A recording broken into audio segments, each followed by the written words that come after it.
Punjab Kings ಒಂದು ರೀತಿಯಲ್ಲಿ Kings ಥರನೇ ಆಡಿದ್ದು ಅಂತಲೇ ಹೇಳ್ಬೋದು ಇವತ್ತು ಪಂಜಾಬ್ ಕಿಂಗ್ಸ್ ಅವರು. ಸೊ ಮುಂಬೈ ಇಂಡಿಯನ್ಸ್ ಅವರಿಗೆ 7 ವಿಕೆಟ್ಗಳ ಒಂದು ಸೋಲನ್ನು ಉಣಿಸಿದ್ದಾರೆ ಅಂತಲೇ ಹೇಳ್ಬೋದು. ಮುಂಬೈ ಇಂಡಿಯನ್ಸ್ ಅವ್ರಿಗೆ ಗೊತ್ತಾಗ್ತಾನೆ ಇಲ್ಲ ಏನು ಮಾಡ್ತಾ ಇದ್ದೀವಿ ನಾವು ಅಂತ. ಬಟ್ ಪಂಜಾಬ್ ಕಡೆಯಿಂದ ಮಾತ್ರ ಶ್ರೇಯಸ್ ಅಯ್ಯರ್ ಯಾವಾಗ ಪಂಜಾಬ್ ಹೋಗಿದ್ದಾರೆ, ಪಂಜಾಬ್ದು ಲೆಕ್ಕ ಅಂತ ಹೇಳಲಿಕ್ಕಾಗಲ್ಲ, ಪರ್ಫಾರ್ಮೆನ್ಸ್ ಸಖತ್ತಾಗಿ ಇಂಪ್ರೂವ್ಮೆಂಟ್ ಕಂಡಿದೆ ಅಂತಲೇ ಹೇಳ್ಬೋದು. ಸೊ ಲಾಸ್ಟ್ ಸೀಸನಲ್ಲಿ ನೋಡಿದ್ರೆ ನೀವು, ಸೊ ರನ್ನರ್ ಅಪ್ಸ್ ಆಗ್ತಾರೆ, ಅದ್ಭುತವಾಗಿರೋಂಥ ಸೀಸನ್ ಅಂತಲೇ ಹೇಳ್ಬೋದು. ಬಟ್ ಮುಂಬೈ ಇಂಡಿಯನ್ಸ್ ಎಂಥ ಟೀಮು, ಯಾವ ರೇಂಜಿಗೆ ಬಂದು ನಿಂತ್ಕೊಂಡಿದೆ. ನಾನು ಮೊನ್ನೆ ಹೇಳಿದೆ, ಸೊ KKR ಆ್ಯಂಡ್ ಸೊ ನಮ್ಮ ಮುಂಬೈ ಇಂಡಿಯನ್ಸ್ ಬಂದು ಸೊ ಕ್ಯಾಪ್ಟನ್ಸಿಯಿಂದ ಯಾವಾಗ ಕ್ಯಾಪ್ಟನ್ ತೆಗಿತಾರೋ ಸೊ ಆವಾಗಿಂದ ಇವರಿಬ್ಬರದು ಕೂಡ ಟೈಮ್ ಖರಾಬಾಗಿದೆ. ಬಟ್ ಪಂಜಾಬ್ ಅವ್ರದ್ದು ಒಂದು ಒಳ್ಳೆ ಟೈಮ್ ನಡೀತಾ ಇದೆ ಲಾಸ್ಟ್ ಸೀಸನಿಂದ ಅಂತಲೇ ಹೇಳ್ಬೋದು. And Shreyas Iyer again prove ಮಾಡಿದ್ದಾರೆ, so captain and so leader ಆಗಿ ಯಾವ ರೀತಿಯಲ್ಲಿ ಪರ್ಫಾರ್ಮ್ ಮಾಡಬೇಕು ಅಂತ. ಒನ್ ಸೈಡೆಡ್ ಮ್ಯಾಚ್ ಅಂತಲೇ ಹೇಳ್ಬೋದು ಇವತ್ತು. ಸೊ ಪಂಜಾಬ್ ಕಿಂಗ್ಸ್ ಅವರು ಎಲ್ಲೂ ಕೂಡ ಸೊ ಮುಂಬೈ ಇಂಡಿಯನ್ಸ್ ಅವರಿಗೆ ಸೊ ಮ್ಯಾಚಲ್ಲಿ ಬರಲಿಕ್ಕೆ ಬಿಡಲಿಲ್ಲ. ಎಸ್ಪೆಷಲಿ ಮಾತಾಡಬೇಕು ಅಂದರೆ ಸೆಕೆಂಡ್ ಇನ್ನಿಂಗ್ಸಲ್ಲಂತೂ ಸೊ ಮುಂಬೈ ಕಡೆಯಿಂದ ಮ್ಯಾಚಲ್ಲಿ ಇದ್ದಾರೆ ಅಂತ ಅನ್ನಿಸ್ಲೇ ಇಲ್ಲ. ಸೊ ಡಿಫೆಂಡ್ ಮಾಡ್ಕೊಳ್ಳೋದ್ರಲ್ಲಿ ನೋ ವೇ, ಚಾನ್ಸೇ ಇಲ್ಲ, ಸಿಂಗಲ್ ಪಾಯಿಂಟ್ ಕೊಟ್ಟಿಲ್ಲ ಅಂತಲೇ ಹೇಳ್ಬೋದು. ಸೊ ಇವತ್ತಿನ ಪಂದ್ಯದಲ್ಲಿ ಪಂಜಾಬ್ ಅವರು. ಬಟ್ ಮುಂಬೈ ಇಂಡಿಯನ್ಸ್ ಮಾತ್ರ ಕಷ್ಟ ಇದೆ ಈ ಸರಿ. ಬೇರೆ ಸೀಸನಲ್ಲೆಲ್ಲ ಲೇಟ್ರಾಗಿ ಸೊ ಟೂರ್ನಮೆಂಟ್ ಅಂತ ಬಂದಾಗ ಎಂಡ್ ಟೈಮಲ್ಲಿ ಸ್ವಲ್ಪ ಪರ್ಫಾರ್ಮೆನ್ಸ್ ತುಂಬ ಚೆನ್ನಾಗಿ ಮಾಡ್ತಾಯಿದ್ರು. ಬಟ್ ಈ ಸೀಸನ್ ನನಗೆ ನಂಬಿಕೆ ಇಲ್ಲ, ಬಿಕಾಸ್ ಸೊ ಒಗ್ಗಟ್ಟೆ ಕಾಣಿಸ್ತಾ ಇಲ್ಲ ಆ್ಯಂಡ್ ಕೋರ್ಡಿನೇಷನ್ ಕಾಣಿಸ್ತಾ ಇಲ್ಲ. ಸೊ ರೋಹಿತ್ ಶರ್ಮಾ, ಸೂರ್ಯಕುಮಾರ್ ಯಾದವ್, ಬುಮ್ರಾ ಒಂದು ಕಡೆಗಿದ್ದಾರೆ, ಹಾರ್ದಿಕ್ ಪಾಂಡ್ಯನೇ ಒಂದು ಕಡೆಗಿದ್ದಾರೆ. ಕಷ್ಟ ಇದೆ ಈ ಸರಿ ಮುಂಬೈ ಇಂಡಿಯನ್ಸ್ ಅವ್ರದ್ದು. ಇವತ್ತಿನ ಪಂದ್ಯ so Mumbai Indians versus Kings Punjab ಅವರು. ಸೊ ಪಂದ್ಯ ನಡೀತಿರುವಂಥದ್ದು ವಾಂಖೆಡೆ ಸ್ಟೇಡಿಯಮಲ್ಲಿ. ಆ್ಯಂಡ್ ಸೊ ಇವತ್ತು ಹಾರ್ದಿಕ್ ಪಾಂಡ್ಯ ಅವರು ಸೊ ಟಾಸ್ ಟೈಮಲ್ಲಿ ಒಂದು ಹಣೆಗೆ ಕುಂಕುಮನ ಇಟ್ಕೊಂಡು ಬಂದಿದ್ದರು, ಲಕ್ ಏನೋ ಚೇಂಜ್ ಆಗುತ್ತೆ ಅಂತ. ಬಟ್ ಟಾಸ್ ಅಂತೂ ಗೆಲ್ಲಿಲ್ಲ ಇವತ್ತು. ಸೊ ಟಾಸ್ ಗೆದ್ದಿರೋವಂಥದ್ದು ನಮ್ಮ ಶ್ರೇಯಸ್ ಅಯ್ಯರ್ ಅವರು. ಸೊ ಟಾಸ್ ಗೆದ್ದಂಗೆ ಸೊ ಬಾಲಿಂಗ್ನ ಆಯ್ಕೆ ಮಾಡ್ಕೊತಾರೆ. ಗೊತ್ತಿದೆ ನಿಮಗೆ ಯಾಕೆ ಅಂತ, ಬಿಕಾಸ್ ಚೇಸಿಂಗ್ನ ಆರಾಮಾಗಿ ಮಾಡ್ಬೋದು ವಾಂಖೆಡೆನಲ್ಲಿ ಅಂತ. ಬಟ್ ಬ್ಯಾಟಿಂಗ್ ಸಖತ್ತಾಗಿ ಆಡಿದ್ರೆ ಫಸ್ಟ್ ಬ್ಯಾಟಿಂಗಲ್ಲಿ ಸೊ ಅದು ಕಷ್ಟ ಇದೆ. ಓಕೆ, ಅದೇ ರೀತಿಯಲ್ಲಿ ಸೊ ಮುಂಬೈ ಇಂಡಿಯನ್ಸ್ ಕಡೆಗೆ ಇವತ್ತು 4 ಚೇಂಜಸ್ನ ತೊಗೊಂಡು ಬರ್ತಾರೆ. ಆ್ಯಂಡ್ ಒಬ್ಬ ಡೆಬ್ಯೂಟೆಂಟ್ ಕೂಡ ಇರ್ತಾರೆ ಇವತ್ತು. ಆ್ಯಂಡ್ ಅವ್ರಿಗೆ ಬಾಲಿಂಗೇ ಕೊಟ್ಟಿಲ್ಲ. ಆ್ಯಂಡ್ ಟಾಸ್ ಹೊತ್ತು ಬ್ಯಾಟಿಂಗ್ ಇಳಿದಂಥ ಮುಂಬೈ ಇಂಡಿಯನ್ಸ್. ಸೊ ಇವತ್ತು ರೋಹಿತ್ ಶರ್ಮಾ ಇರಲ್ಲ. ಸೊ ರಾಯಲ್ ರಿಕಲ್ಟನ್ ಆಯ್ತು ಸೊ ಡಿಕಾಕ್ ಅವರು ಓಪನ್ ಮಾಡ್ತಾರೆ.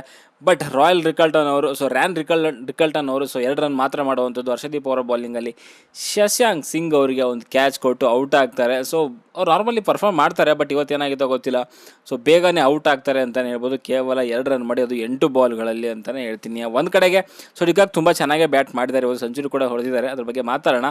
ಬಟ್ ರಿಕಲ್ಟನ್ ಔಟ್ ಆದಮೇಲೆ ಸೊ ನೆಕ್ಸ್ಟ್ ಬಾಲಲ್ಲೇ ಸೊ ಅಲ್ಲಿ ಸೂರ್ಯಕುಮಾರ್ ಯಾದವ್ ಕೂಡ ಅಷ್ಟೇ ಸೊ ಚಹಲ್ ಅವ್ರಿಗೆ ಕ್ಯಾಚ್ ಕೊಟ್ಟು ಹರ್ಷದೀಪ್ ಸಿಂಗ್ ಅವರ ಬಾಲಿಂಗಲ್ಲಿ ಸೊ 0ಕ್ಕೆ ಔಟ್ ಆದರು ಅಂತಲೇ ಹೇಳ್ಬೋದು.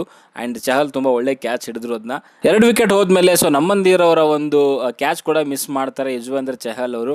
ಈಸಿ ಕ್ಯಾಚ್ ಆ್ಯಕ್ಚುಲಿ ಅದು. ಮೇ ಬಿ ಅಲ್ಲಿ ಯುಜ್ವೇಂದ್ರ ಚಹಲ್ ಅವರಿಗೆ ಮೇ ಬಿ ಕಣ್ಣಿಗೇನೋ ಲೈಟ್ ಬಿತ್ತು ಅಂತ ಅನಿಸುತ್ತೆ. ಸೊ ಅದಕ್ಕೆ ಆ ಒಂದು ಕ್ಯಾಚ್ನ ಡ್ರಾಪ್ ಮಾಡ್ತಾರೆ. ಅದೇನಾದರೂ ಹಿಡಿದಿದ್ದರೆ ನಮ್ಮಂದಿರು ಕೂಡ ಬೇಗನೆ ಔಟ್ ಆಗ್ತಿದ್ರು, 10 ರನ್ಗೆ ಅಂತ ಅನಿಸುತ್ತೆ. ಸೊ ಅಲ್ಲೇ ಚಹಲ್ ಅವರು ಕ್ಯಾಚ್ ಬಿಟ್ಟಿರುವಂಥದ್ದು. ಅದನ್ನೇನಾದರೂ ಹಿಡಿದಿದ್ದರೆ ಸೊ ಕಷ್ಟ ಆಗಿರೋದು ಮುಂಬೈ ಇಂಡಿಯನ್ಸ್ಗೆ. ಅದಾದಮೇಲೂ ಕೂಡ ಅಷ್ಟೇ ಸೊ ಒಂದು ರನ್ಔಟ್ ಕೂಡ ಮಿಸ್ ಆಗುತ್ತೆ ನಮ್ಮ ಡಿಕಾಕ್ ಅವ್ರದ್ದು. ಸೊ ರನ್ಔಟ್ ಕೂಡ ಮಿಸ್ ಆಗುತ್ತೆ. ಶ್ರೇಯಸ್ ಅವ್ರಿಗೆ ಟೈಮ್ ಇತ್ತು, ಸೊ ಇನ್ನೊಂದು ಚೂರು ನೋಡ್ಕೊಂಡು ಹೊಡೆದಿದ್ದರೆ ಮೇ ಬಿ ಅದು ರನ್ಔಟ್ ಕೂಡ ಆಗ್ತಾಯಿತ್ತು. ಬಟ್ ಅದು ಒಂದು 2 ಚಾನ್ಸ್ಗಳು ಸೊ ನಮಂದಿರ್ ಆ್ಯಂಡ್ ಕ್ವಿಂಟನ್ ಡಿಕಾಕ್ ಅವ್ರಿಗೆ ಸಿಕ್ತು ಅಂತಲೇ ಹೇಳ್ಬೋದು. ಅದು 2 ಆದಮೇಲೆ ಸೊ ಅವರಿಬ್ಬರು ಕೂಡ ಒಂದು ಒಳ್ಳೆ ಪಾರ್ಟ್ನರ್ಶಿಪ್ ಮಾಡಿದ್ರು ಅಂತಲೇ ಹೇಳ್ಬೋದು. ನಮಂದಿರ್ ಆ್ಯಂಡ್ ಡಿಕಾಕ್ ಅವರು ಒಳ್ಳೆ ಒಂದು 122 ರನ್ಗಳ ಒಂದು ಪಾರ್ಟ್ನರ್ಶಿಪ್ನ ಮಾಡ್ತಾರೆ 68 ಡೆಲಿವರೀಸಲ್ಲಿ. ಆ ಒಂದು ಪಾರ್ಟ್ನರ್ಶಿಪ್ಪಿಂದನೇ ಸೊ 190 ಕ್ರಾಸ್ ಮಾಡೋಕ್ಕಾಯಿತು ಅಂತಲೇ ಹೇಳ್ಬೋದು ಮುಂಬೈ ಇಂಡಿಯನ್ಸ್ಗೆ. ಇಲ್ಲ ಅಂದರೆ ತುಂಬ ಕಷ್ಟ ಆಗಿರುವಂಥದ್ದು. ಆ್ಯಂಡ್ ಸೊ ಇಲ್ಲಿ ಕ್ವಿಂಟನ್ ಡಿಕಾಕ್ ಬಗ್ಗೆ ಮಾತಾಡಬೇಕು ಅಂತಂದರೆ ಈ ಒಂದು ಸೀಸನಲ್ಲಿ ಫಸ್ಟ್ ಮ್ಯಾಚ್ ಅವ್ರಿಗೆ ಸೊ ರೋಹಿತ್ ಶರ್ಮಾ ಇಂಜುರಿ ಆಗಿರೋದ್ರಿಂದ ಅವರಿಗೆ ಚಾನ್ಸ್ ಸಿಕ್ಕಿರುವಂಥದ್ದು. ಬಟ್ ಆದರೂ ಕೂಡ ಒಂದು ಒಳ್ಳೆ ಇನ್ನಿಂಗ್ಸ್ ಅಂತಲೇ ಹೇಳ್ಬೋದು, ಬಿಕಾಸ್ ವಿಕೆಟ್ಸ್ಗಳು ಹೋಗಿತ್ತು. ಸೊ ಅದನ್ನು ಪಾರ್ಟ್ನರ್ಶಿಪ್ ಬೇಕಾಗಿತ್ತು, ನಮ್ಮಂದಿರ ಜೊತೆಗೆ ಪಾರ್ಟ್ನರ್ಶಿಪ್ನ ತೊಗೊಂಡ್ಬಂದು ಸೊ ಅಲ್ಲಿ ಬಿಗ್ ಇನ್ನಿಂಗ್ಸಾಗಿ ಕನ್ವರ್ಟ್ ಮಾಡಿದ್ರು ಅಂತ ಹೇಳ್ಬೋದು. 112 ರನ್ನ ಮಾಡ್ತಾರೆ 60 ಬಾಲಲ್ಲಿ. ಓಕೆ, ನಾರ್ಮಲಿ ಈ ಒಂದು ಟೈಮಲ್ಲಿ T20 ಇನ್ನಿಂಗ್ಸ್ ನೋಡ್ತಾ ಇದ್ದರೆ ಕೆಲವ್ರದ್ದೆಲ್ಲನೂ 35, 40, 45 ಬಾಲ್ಸ್ಗೆಲ್ಲ ಹೊಡಿತಿದ್ದಾರೆ. ಒಂದು 15 ಬಾಲ್ಸ್ ಜಾಸ್ತಿನೇ ತೊಗೊಂಡಿದ್ದಾರೆ. 186 ಸ್ಟ್ರೈಕ್ ರೇಟಲ್ಲಿ ಮಾಡಿರುವಂಥದ್ದು. ಸೊ 7 ಸಿಕ್ಸರ್ 8 ಬೌಂಡ್ರಿಯೊಂದಿಗೆ 112 ರನ್ನ ಮಾಡ್ತಾರೆ 60 ಬಾಲಲ್ಲಿ ಅಂತಲೇ ಹೇಳ್ತೀನಿ. ಓಕೆ, ಆ್ಯಂಡ್ ಸೊ ನಮಂದಿರ್ ಸೊ ತುಂಬ ಚೆನ್ನಾಗಿ ಮಾಡಿದ್ರು. ಕ್ವಿಂಟನ್ ಡಿಕಾಕ್ ಸ್ಟಾರ್ಟಿಂಗ್ ಸ್ವಲ್ಪ ನೋಡ್ಕೊಂಡು ಆಡ್ತಾ ಇದ್ದ ಟೈಮಲ್ಲಿ ಸೊ ನಮಂದಿರ್ ಸ್ಟಾರ್ಟಿಂಗಿಂದನೇ ಬೇಗ ರನ್ಗಳನ್ನ ತೊಗೊಂಡ್ರು ಅಂತಲೇ ಹೇಳ್ಬೋದು. ಸೊ 50 ರನ್ನ ಮಾಡ್ತಾರೆ 31 ಬಾಲಲ್ಲಿ, 3 ಬೌಂಡ್ರಿ 3 ಸಿಕ್ಸರ್. ಅದೇನು ಪಾರ್ಟ್ನರ್ಶಿಪ್ ಬೇಕಾಗಿತ್ತು. ಆ್ಯಂಡ್ ಅವ್ರನ್ನ ಇವತ್ತು ಪ್ರಮೋಟ್ ಕೂಡ ಮಾಡಿದ್ದು ಹಾರ್ದಿಕ್ ಪಾಂಡ್ಯ ಆ್ಯಂಡ್ ರುದರ್ಫೋರ್ಡ್ ಮುಂಚೆನೇ ಕಳಿಸಿರೋದ್ರಿಂದ ಆ ಒಂದು ಪಾರ್ಟ್ನರ್ಶಿಪ್ ಬೇಕಾಗಿತ್ತು. ಸೊ ಅದನ್ನು ಒಂದು ರೆಸ್ಪಾನ್ಸಿಬಲ್ ಆಗಿ ಆ ಪಾರ್ಟ್ನರ್ಶಿಪ್ನ ತೊಗೊಂಡು ಬಂದರು ಅಂತಲೇ ಹೇಳ್ಬೋದು. ಕೆಳಗಡೆಗೆ ಹಾರ್ದಿಕ್ ಪಾಂಡ್ಯ ಬೇಗನೆ ಔಟ್ ಆಗ್ತಾರೆ 14 ರನ್ನು. ಸೊ 12 ಬಾಲ್ಲಿ ಓನ್ಲಿ ತೊಗೊಂಡಿರುವಂಥದ್ದು 1 6 ಮಾತ್ರ. ಬಟ್ ಅದು ಹಾರ್ದಿಕ್ ಪಾಂಡ್ಯಗೆ ಔಟ್ ಮಾಡಲಿಕ್ಕೆ ಕ್ಯಾಚ್ ಹಿಡಿದ್ರಲ್ಲ, ಶ್ರೇಯಸ್ ಅಯ್ಯರ್ ಸಖತ್ತಾಗಿರುವಂಥದ್ದು. ಶ್ರೇಯಸ್ ಅಯ್ಯರ್ ಆ್ಯಂಡ್ ಬಾರ್ಲೆಟ್ ಇಬ್ಬರು ಕೂಡ ಸೇರಿ ಆ ಒಂದು ಕ್ಯಾಚ್ ಸಖತ್ತಾಗಿರುವಂಥ ಕ್ಯಾಚ್ ಅಂತಲೇ ಹೇಳ್ತೀನಿ. ಮಾರ್ಕೋ ಆ್ಯನ್ಸನ್ ಅವರ ಬೌಲಿಂಗಲ್ಲಿ ಒಂದು of the best catch in IPL history ಅಂತಲೇ ಹೇಳ್ಬೋದು.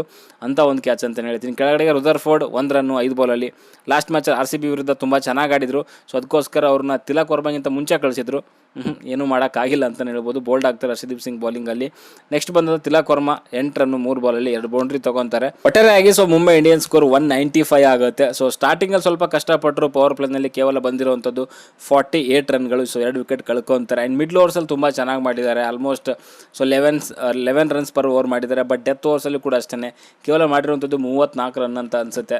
ಸೊ 10 ರನ್ಸ್ ಪರ್ ಓವರು ಕೂಡ ಇಲ್ಲ. ಸೊ ಸ್ಟಾರ್ಟಿಂಗಲ್ಲಿ ಮತ್ತು ಎಂಡಿಂಗಲ್ಲಿ ಸೊ ಮುಂಬೈ ಇಂಡಿಯನ್ಸ್ ಅವರು ಸ್ಟ್ರಗಲ್ ಪಟ್ಟರು ಅಂತ ಹೇಳ್ಬೋದು. ನನ್ನ ಪ್ರಕಾರ ಒಂದು 25 ರನ್ಸು ಶಾರ್ಟ್ ಆದರು ಅಂತ ಅನಿಸುತ್ತೆ ಆ ಮುಂಬೈ ವಾಂಕಡೆ ಪಿಚ್ ಅಂತ ನೋಡಿದಾಗ. ಓಕೆ, ಇನ್ನು PBKS ಬೌಲಿಂಗ್ ಅಂತ ಬಂದಾಗ ಮಾರ್ಕೋ ಆ್ಯನ್ಸನ್ ಆ್ಯಂಡ್ ಹರ್ಷದೀಪ್ ಸಿಂಗ್ ಇಬ್ಬರು ಸಖತ್ತಾಗಿ ಮಾಡಿದ್ದಾರೆ. ಆ್ಯಂಡ್ ಅದರಲ್ಲೂ ಮುಖ್ಯವಾಗಿ ಹರ್ಷದೀಪ್ ಸಿಂಗ್ ಬಗ್ಗೆ ಮಾತಾಡಲೇಬೇಕು. 4 ಓವರಲ್ಲಿ 22 ರನ್ನು 3 ವಿಕೆಟ್ ತೊಗೊತಾರೆ. 5.5 ಎಕನಾಮಿ ಇರೋವಂಥದ್ದು. ಸೊ ಇಲ್ಲಿವರೆಗೂ ಕೂಡ ವಿಕೆಟ್ ಸಿಕ್ಕಿರಲಿಲ್ಲ. ಬಟ್ ಈ ಮ್ಯಾಚಲ್ಲಿ ಅದ್ಭುತವಾಗಿರುವಂಥ ಒಂದು ಬೌಲಿಂಗ್ ಅಂತಲೇ ಹೇಳ್ತೀನಿ. ಕೆಳಗಡೆಗೆ ಮಾರ್ಕೋ ಆ್ಯನ್ಸನ್ 4 ಓವರಲ್ಲಿ 30 ರನ್ನು 1 ವಿಕೆಟ್ ಕೂಡ ತೆಗಿತಾರೆ.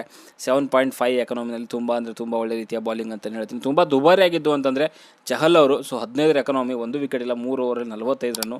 ಒಳ್ಳೆ ಅಟ್ಯಾಕ್ ಮಾಡಿಬಿಟ್ರು ಇವತ್ತು. ಸೊ ಅವ್ರ ಮೇಲಂತೂ ಯಾರು ನಮ್ಮ ನಮಂದಿರ ಆ್ಯಂಡ್ ಸೊ ಡಿಕಾಕ್ ಅಂತಲೇ ಹೇಳ್ತೀನಿ. ಆ್ಯಂಡ್ ಅದು ಬಿಟ್ಟರೆ ಯಾರು ಕೂಡ ಅಂಥ ಒಂದು ಒಳ್ಳೆ ಬೌಲಿಂಗ್ ಮಾಡಿಲ್ಲ ಅಂತಲೇ ಹೇಳ್ಬೋದು. ಓಕೆ, ಆ್ಯಂಡ್ ಈ ಒಂದು 196 ರನ್ಗಳ ಒಂದು ಗುರಿ ಬೆನ್ನತ್ತಂತಹ ಸೊ PBKSಗೆ ಸ್ಟಾರ್ಟಿಂಗಲ್ಲಿನೇ ಫಸ್ಟ್ ಓವರ್ನೇ 21 ರನ್ ಬರುತ್ತೆ.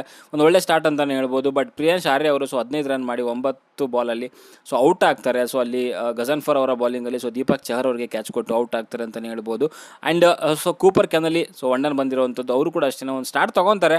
ಬಟ್ ಅದನ್ನು ಬಿಗ್ ಇನ್ನಿಂಗ್ಸ್ ಮಾಡಲಿಕ್ಕಾಗಲಿಲ್ಲ. ಸೊ 2 ಸಿಕ್ಸರ್ 1 ಬೌಂಡ್ರಿ ಒಂದಿಗೆ 17 ರನ್ನು 12 ಬಾಲಲ್ಲಿ ಒಂದು ಕ್ವಿಕ್ ಇನ್ನಿಂಗ್ಸ್ ಅಂತಲೇ ಹೇಳ್ಬೋದು ಕೂಪರ್ ಕೆನಲ್ಲಿ. ಆ್ಯಂಡ್ ಪ್ರಿಯಾಂಶ್ ಆರ್ಯ ಇಬ್ಬರು ಕೂಡ ಔಟ್ ಆಗ್ತಾರೆ. ಬಟ್ ಅದಾದಮೇಲೆ ಬಂದಿರುವಂಥದ್ದು ಒಂದು ಬಿಗ್ ಪಾರ್ಟ್ನರ್ಶಿಪ್ ಅಂತಂದರೆ ಅದು ಪ್ರಭ್ಸಿಮ್ರನ್ ಸಿಂಗ್ ಆ್ಯಂಡ್ ಶ್ರೇಯಸ್ ಅಯ್ಯರ್. 139 ರನ್ಗಳ ಒಂದು ಪಾರ್ಟ್ನರ್ಶಿಪ್ ಬರುತ್ತೆ. ಇಬ್ಬರು ಕೂಡ ಸಖತ್ತಾಗಿ ಆಡಿದ್ದಾರೆ ಇವತ್ತು.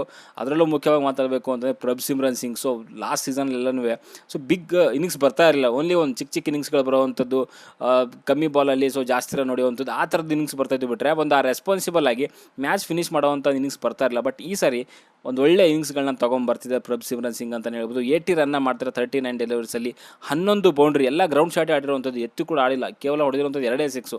ಅದ್ಭುತವಾಗಿರುವಂಥ ಒಂದು ಆಟ ಅಂತಲೇ ಹೇಳ್ತೀನಿ. ಆ್ಯಂಡ್ ಇನ್ನು so Shreyas Iyer again Mumbai Indians ವಿರುದ್ಧ ಮತ್ತೆ ರೊಚ್ಚಿಗೆದ್ದಿದ್ದಾರೆ ಅಂತಲೇ ಹೇಳ್ಬೋದು.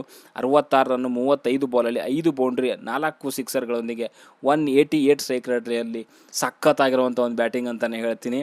ಆ್ಯಂಡ್ ಔಟ್ ಆಗ್ತಾರೆ. ಸೊ ಶಾರ್ದುಲ್ ಠಾಕೂರ್ ಬೌಲಿಂಗಲ್ಲಿ ನಮಂದಿರ್ ಅವರಿಗೆ ಕ್ಯಾಚ್ ಕೊಟ್ಟು ಔಟ್ ಆಗ್ತಾರೆ. ಆ್ಯಂಡ್ ಕೆಳಗಡೆಗೆ ಮಾರ್ಕೋ ಸ್ಟಾಯ್ನಿಸ್ ಮ್ಯಾಚ್ ಫಿನಿಶ್ ಮಾಡ್ತಾರೆ. ಒಟ್ಟಾರೆ ಹೇಳಬೇಕು ಅಂತಂದರೆ ಸೊ PBKS ಅವರು ಮುಂಬೈ ಇಂಡಿಯನ್ಸ್ಗೆ ಗೇಮಲ್ಲಿ ಬರಲಿಕ್ಕೆ ಬೀಳಿಲ್ಲ ಅಂತಲೇ ಹೇಳ್ಬೋದು. ಒಂದು ರೀತಿಯ 1 ಸೈಡೆಡ್ ಮ್ಯಾಚ್ ಆಗೋಗಿದೆ ಅಂತಲೇ ಹೇಳ್ತೀನಿ. ಮುಂಬೈ ಇಂಡಿಯನ್ಸ್ಗೆ ಪಾಸಿಟಿವ್ ಅಂತಂದರೆ ಅದು ಮಿಡ್ಲ್ ಓವರ್ಸಲ್ಲಿ ಅವರ ಬ್ಯಾಟಿಂಗ್ ಒಳ್ಳೆ ರೀತಿಯಲ್ಲಿ ಮಾಡಿರುವಂಥದ್ದು, ಅದು ಡಿಕಾಕ್ ಆ್ಯಂಡ್ ನಮಂದಿರ್. ಅದು ಬಿಟ್ಟರೆ ಇನ್ನು ಯಾವುದೇ ರೀತಿಯ ಒಂದು ಪಾಸಿಟಿವ್ ಈ ಒಂದು ಮ್ಯಾಚಲ್ಲಿ ಮುಂಬೈ ಇಂಡಿಯನ್ಸ್ಗೆ ಇಲ್ಲ ಅಂತಲೇ ಹೇಳ್ತೀನಿ. ಓಕೆ, ಪಂಜಾಬ್ ಅಂತೂ ಲಾಸ್ಟ್ ಇಯರ್ ಏನು ರನ್ನರ್ ಅಪ್ ಆಗಿತ್ತಲ್ಲ, ಸೊ ಅದೇ ಒಂದು ಪರ್ಫಾರ್ಮೆನ್ಸ್ನ ಕಂಟಿನ್ಯೂ ಮಾಡ್ತಿದೆ ಅಂತಲೇ ಹೇಳ್ಬೋದು. ಒಳ್ಳೆ ಪರ್ಫಾರ್ಮೆನ್ಸು ಪಂಜಾಬ್ ಕಡೆಯಿಂದ. ನೋಡಬೇಕು ಮುಂದೆ ಹೆಂಗೆ ಆಡ್ತಾರೆ ಅಂತ. ಈ ಸರಿ ಕಪ್ ಹೊಡೆದಿರ್ತಾರೆ ಹೇಳೋಕ್ಕಾಗಲ್ಲ. ಯಾಕಂದರೆ ಬೌಲಿಂಗ್ ಆದರೂ ಆಗಿರ್ಬೋದು, ಬ್ಯಾಟಿಂಗ್ ಆದರೂ ಆಗಿರ್ಬೋದು, ಕಂಪ್ಲೀಟಾಗಿ ಸೆಟ್ಲಾಗಿ ಕಾಣಿಸ್ತಾ ಇದೆ. ಸಕ್ಕತ್ತಾಗಿ ಆಡ್ತಿದ್ದಾರೆ ಅಂತಲೇ ಹೇಳ್ಬೋದು. ಬಟ್ ಮುಂಬೈ ಇಂಡಿಯನ್ಸ್ಗೆ ಖಂಡಿತವಾಗ್ಲೂ ಕನ್ಸರ್ನ್ಸ್ ಇದ್ದಾವೆ. ಏನು ಮಾಡ್ತಾರೋ ಗೊತ್ತಿಲ್ಲ. ಕಷ್ಟ ಇದೆ ಮುಂಬೈ ಇಂಡಿಯನ್ಸ್ ಅಗೇನ್ ಮತ್ತೆ ವಾಪಸ್ ಬರುವಂಥದ್ದು. ಬಿಕಾಸ್ ಟೀಮಲ್ಲಿ ಕೋರ್ಡಿನೇಷನ್ ಇಲ್ಲ ಅಂತಂದಾಗ ತುಂಬ ಕಷ್ಟ ಆಗುತ್ತೆ. ಸೊ ಅದಕ್ಕೋಸ್ಕರ ಡಿಸಿಷನ್ ಏನು ತೊಗೊತಾರೆ ಮ್ಯಾನೇಜ್ಮೆಂಟ್ ಅವರು. ಸೊ ಹಾರ್ದಿಕ್ ಪಾಂಡ್ಯ ಅವ್ರಿಗೇ ಕಂಟಿನ್ಯೂ ಮಾಡ್ಲಿಕ್ಕೆ ಬಿಡ್ತಾರಾ? ಐ ಥಿಂಕ್ ಕಂಟಿನ್ಯೂ ಮಾಡಲೇಬೇಕಾಗುತ್ತೆ. ಇವಾಗ ಆಪ್ಷನ್ ಇಲ್ಲ. ಇನ್ನು ನನ್ನ ಪ್ರಕಾರ ಹಾರ್ದಿಕ್ ಪಾಂಡ್ಯ ಅಂತ ಕ್ಯಾಪ್ಟನ್ ಏನಲ್ಲ. ಅದು ಹೆಂಗೆ ಒಂದು ಸಾರಿ GTನಲ್ಲಿದ್ದಾಗ ಕಪ್ ಗೆದ್ದರೂ ಗೊತ್ತಿಲ್ಲ ನನಗೆ. ಬಟ್ ಕಷ್ಟ ಇದೆ ಮುಂಬೈ ಇಂಡಿಯನ್ಸ್ ಟೀಮ್ನ ಹ್ಯಾಂಡಲ್ ಮಾಡುವಂಥದ್ದು. ಹಾರ್ದಿಕ್ ಪಾಂಡ್ಯಗೆ ಖಂಡಿತವಾಗ್ಲೂ ಕಷ್ಟ ಇದೆ. ಜೊತೆಗೆ ಆ ಒಂದು ಅರಗೆನ್ಸ್ ಇದೆಯಲ್ಲ, ಸೊ ಆ ಥರ ಅರಗೆನ್ಸ್ ಇದ್ದರೆ ಖಂಡಿತವಾಗ್ಲೂ ಕಷ್ಟ ಆಗುತ್ತೆ. ಆ್ಯಸ್ ಎ ಆಡಿಯನ್ಸ್ ಆಗಿ ಕ್ರಿಕೆಟ್ ಲವರ್ ಆಗೋ ಕೂಡ ಅಷ್ಟೇ ಅಂತ ಒಂದು ಆರೋಗ್ಯನ್ಸ್ನ ಯಾರೂ ಕೂಡ ಸಹಿಸ್ಕೊಳ್ಳಲ್ಲ. ಅವರು ಸೋಲ್ತಾ ಇದ್ದಾರೆ, ನಿಜವಾಗ್ಲೂ ಎಂಜಾಯ್ ಮಾಡೋವಂಥವ್ರು ಕೂಡ ಇದ್ದಾರೆ ಬಿಕಾಸ್ ಆಫ್ ಆ ಒಂದು ಆರೋಗ್ಯನ್ಸ್ಗೋಸ್ಕರ. ಕ್ರಿಕೆಟ್ ಅಂತ ಬಂದಾಗ ಇದೇ ಥರ ಆದರೆ ಖಂಡಿತವಾಗ್ಲೂ ಮುಂಬೈ ಇಂಡಿಯನ್ಸ್ ಅವರು ಇವ್ರನ್ನ ಆಚೆ ದಬ್ಬೋದ್ರಲ್ಲಿ ಏನು ಡೌಟ್ ಇಲ್ಲ ಅಂತ ನನಗನ್ಸುತ್ತೆ. ಆ್ಯಸ್ ಎ ಕ್ಯಾಪ್ಟನ್ ಆಗಿ ಪ್ಲೇಯರಾಗಿ ಇಟ್ಕೊಬೋದು, ಬಟ್ ಕ್ಯಾಪ್ಟನ್ ಆಗಿ ಅವ್ರನ್ನ ತೆಗೆಯುವಂಥ ಚಾನ್ಸಸ್ಗಳು ಇರುತ್ತೆ ಅಂತ ನನಗನ್ಸುತ್ತೆ. ಓಕೆ, ಸೊ ನಿಮಗೇನು ಅನಿಸುತ್ತೆ ಅಂತ ಕಮೆಂಟ್ ಬಾಕ್ಸಲ್ಲಿ ತಿಳಿಸಿ. ಬೈ ಬಾಯ್.